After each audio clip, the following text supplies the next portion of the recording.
अस्सलाम वालेकुम। नाज़रीन, हिन वक़्तु असांजे सचाई न्यूज़ स्टूडियो में तहरीक लबैक पाकिस्तान जा ज़ूनल अॻुवाण जनाब इसरार अहमद अबड़ो साहब जिन मौजूदु आहिनि। अचो त साईं जिन सां ॻाल्हि ॿोल कयूं। साईं इसरार साहब, अॼुकल्ह इलेक्शन जी मौसम आहे। इलेक्शन जे हवाले सां सुप्रीम कोर्ट जो बि वाज़िह डिसीशन आहे ऐं फरवरी में मुतवक़ी आहिनि आम इंतिखाबात। त उन हवाले सां जेका तहरीक लबैक जूं हिते जेके हिन रीजन में छा तयारियूं आहिनि ऐं हिन वक़्त ताईं छा लाहे अमल आहे, उहो महिरबानी करे तव्हां नाज़रीन खे ॿुधायो। अदा जीअं त असांजी जेके ॿ डिवीज़न ते कमु कयूं था, सखर डिवीज़न ऐं लाड़काना डिवीज़न, उन में जेके 8 इज़ला अचनि था, उन्हनि में असां दरख़्वास्तूं मौसूल कयूं आहिनि ऐं कुझु दरख़्वास्तूं अञा रहियल आहिनि जेके दोस्त ॾींदा। सो जीअं ई दरख़्वास्तुनि जो प्रोसेस जेको आहे मुकमल थिए थो, उन खां बाद में पार्टी जा मरकज़ी अॻुवान अचे इंटरव्यूज़ कंदा। पोइ उन महिल जेके बि नाला शॉर्ट लिस्ट थिया उमेदवारनि जा, त उन्हनि खे इनशाला असां हर तक ते पंहिंजा माण्हू बीहारींदासीं। हिते मुकमल आज़ादी आहे। जेको बि दोस्त तहरीक लबैक पाकिस्तान जे प्लेटफॉर्म तां इलेक्शन कॉन्टेस्ट करणु चाहे थो, त उहो असांजे ज़िले जेके आहिनि, सदर, जनरल सेक्रेटरी, हिकिड़ी पूरी टीम वर्क आहे, त उते अची पंहिंजी दरख़्वास्त सबमिट कराए, पोइ उन ते नज़रसानी कई वेंदी, इंटरव्यूज़ थींदा। पोइ फाइनल लिस्ट में जेके बि उमेदवार असांखे बीहारणा हूंदा त उहे शॉर्ट लिस्ट थींदा। उन जे लाइ मरकज़ी टीम आहे ऐं जेको आहे न सूबाई टीम आहे, पार्लियामेंटी बोर्ड आहे, उहो अची इंटरव्यूज़ करे नाला फाइनल कंदा। अच्छा इसरार साहब, हीउ जेको हिन वक़्तु माना सीट एडजस्टमेंट या मुख़्तलिफ़ माना तनज़ीमुनि जा इतिहाद बि उन हवाले सां ॻाल्हियूं हलनि थियूं, त TLP जो बि कंहिंसां को इतिहाद सिंध में ख़ासि करे मुतवक़ी आहे या न? असांजो इतिहाद जे हवाले सां मौक़िफ़ क्लियर आहे मथां खां वठी। अगरि को दोस्त असांजे नज़रिए ते अचे थो त बिल्कुलु असां उनखे ख़ुशि आमदीद चवंदासीं। न उहो त नज़रिए ते त उहो त तव्हांजे पार्टीअ में अची वियो न, माना हिकिड़ो सियासी इतिहाद थींदो आहे न। न सियासी इतिहाद कंहिंसां न आहे, इहो असांजी पार्टी पॉलिसी न आहे। मतिलबु आहे त कंहिं बि पार्टी सां कोई सियासी इतिहाद, जीअं मसलन मथे आहे मुस्लिम लीग नून सां किथे कोई इतिहाद थिए, किन इलाइक़नि में पीपल्स पार्टी सां थिए, किन इलाइक़नि में PTI सां थिए, किन इलाइक़नि में मज़हबी पार्टियुनि जो पाण में कोई इतिहाद थो जुड़े, ईअं न?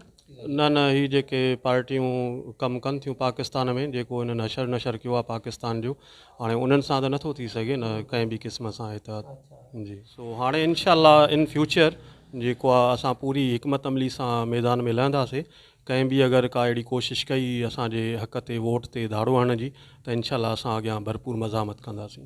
इसरार साहब, जेको तहरीक लबैक जो जेको स्ट्रेंथ पावर आहे, जेको अफ़रादी क़ुवत आहे पाकिस्तान में, जेकॾहिं असां कोड कयूं त कहिड़े इलाइक़े में वधीक आहे?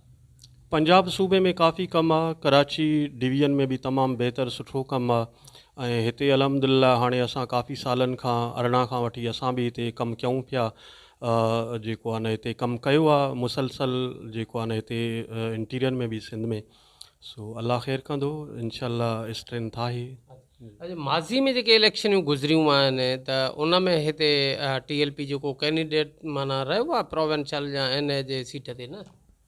खैरपुर में हुयो, खैरपुर में असांजो कैंडिडेट उथियल हुया। बहरहाल जेको आहे न उहो 2018 में उन टाइम काफ़ी हुकूमती जे तरफ़ खां काफ़ी क्रैकडाउन वग़ैरह रहिया, काफ़ी मामलात असांखे डिस्टर्ब कयो हुयो हर हवाले सां।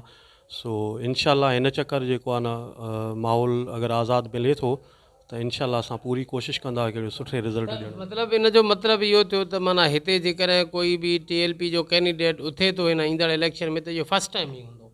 जी हिन शिकारपुर ज़िले में या हिते जेको आहे हिते फस्ट टाइम हूंदो जी।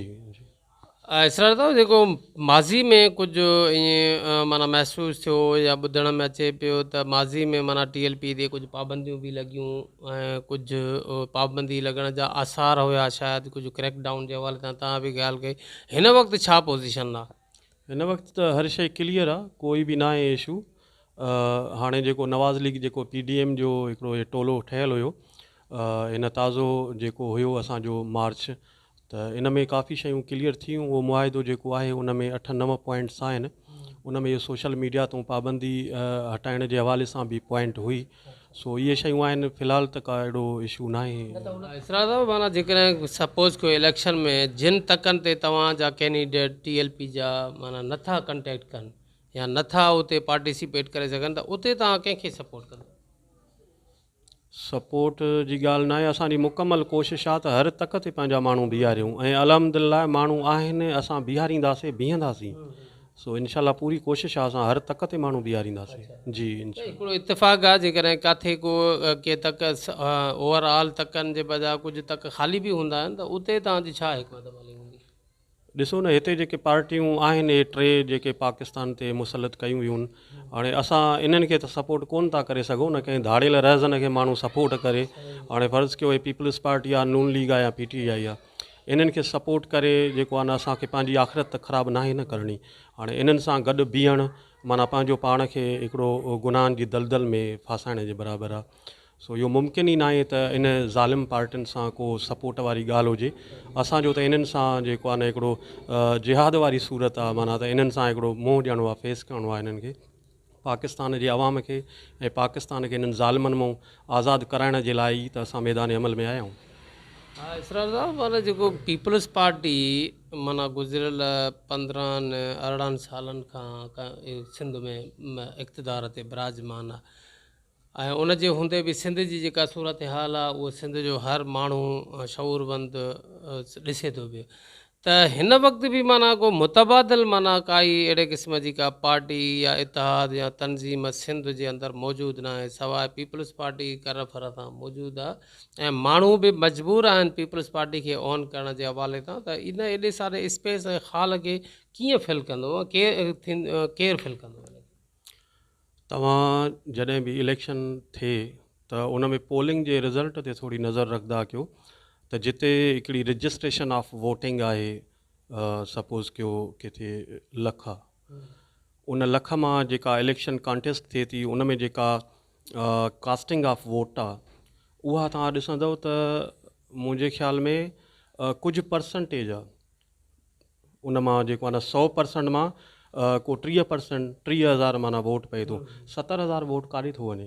सो इहे माण्हू बाग़ी न, पर उन्हनि खे मुतबादिल इनशाला असां ॾींदासीं, इन्हनि ज़ालिमनि मां इन सिंध खे, पाकिस्तान खे आज़ादी ॾियाराईंदासीं। असल में हीअ जेके पार्टियूं आहिनि इन्हनि जो जेको मक़सदु आहे इन्हनि सिंधी अवाम जे हिकिड़े शऊर ते साइकोलॉजिकली उन जे उन शऊर ते हमिलो कयो आहे, इल्म ते, तालीम ते, हर हवाले सां अहिड़ी हिकमत अमली तहत हिननि खां हक़ खसिया विया आहिनि जो अवाम हिकिड़ो मजबूर आहे। हुननि खे मुआशी तौर ते एतिरो इस्तेमालु कयो वियो आहे उन्हनि खे जो हिकिड़ो ग़रीब माण्हू 2 वेला मानी खाइण जे लाइ परेशान आहे त उहो पंहिंजे हक़नि जे लाइ कीअं विढ़ंदो।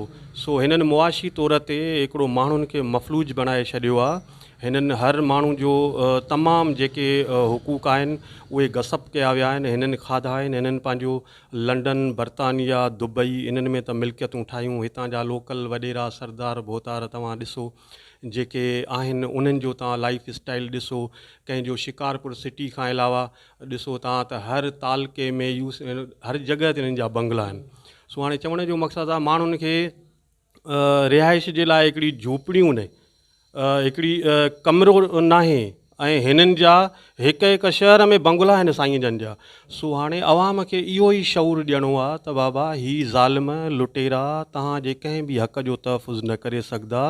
सो तव्हां तहरीक लबैक पाकिस्तान जो साथ ॾियो, इंशाअल्लाह ताला असां इहो अवाम खे भरपूर जेको आहे न हिकिड़ो उमीद था ॾियूं त इंशाअल्लाह हिननि ज़ालिमनि खां इहे जेके बि हिननि लुटमार कई आहे इंशाअल्लाह जॾहिं निज़ाम मुस्तफ़ा क़ाइमु थींदो त इन्हनि सभिनी खां इहे शयूं जेको आहे न वापसि वरितियूं वेंदियूं इंशाअल्लाह।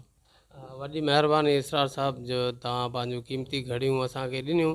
वरी नाज़रीन इंशाअल्लाह ताला नए कंहिं मौक़े ते वरी कंहिं नए महिमान सां अव्हांजे साम्हूं हाज़िर ख़िदमत थींदासीं। तेसिताईं पंहिंजे मेज़बान कमांडो पंवर खे ॾींदा इजाज़त। अल्लाह।